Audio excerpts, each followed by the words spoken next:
बरोबर। आम्ही जपोनी Somnath Tapre Bhosari police station येथे डीबी पथक प्रमुख म्हणून कार्यरत आहोत।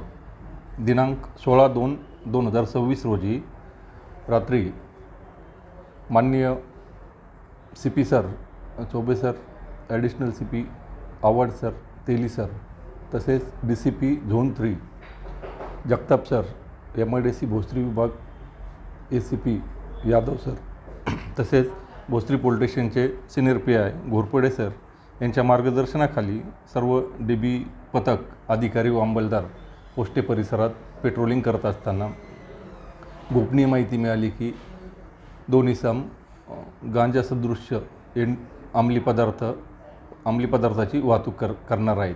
त्या अनुषंगाने सापळा रचून भोसरी परिसरात त्या दोन्ही इसमांना मोटरसायकलसह ताब्यात घेतले असता त्यांच्याकडे एका गोणीमध्ये गांजा सदृश्य 16 किलो गांजा मिळून आला।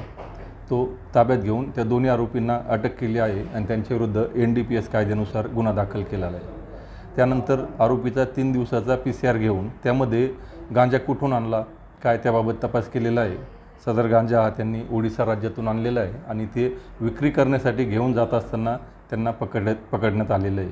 तरी सदर आरोपी विरुद्ध पूर्व इतिहास पडताळणी करून पुढील कारवाई करत आहोत आणि अशाच प्रकारे गांजा किंवा अंमली पदार्थ विक्री करणाऱ्यावरती वरिष्ठांच्या मार्गदर्शनानुसार भोसरी पोलीस स्टेशन निश्चित कारवाई करेल। सर, ह्यांच्यावरती या आरोपींवरती आणि काही गुन्हे दाखल आहेत का? आधी काही आरोपींवरती काही गुन्हे दाखल आहेत का? नाही, आरोपी आता माहिती घेतल्यानुसार याच प्रकारचे गुन्हे NDPS कायद्यानुसार त्यांच्यावर अगोदर दाखल नाही। हा एकंदर किती पैशांचा होता काय याबाबत नाही?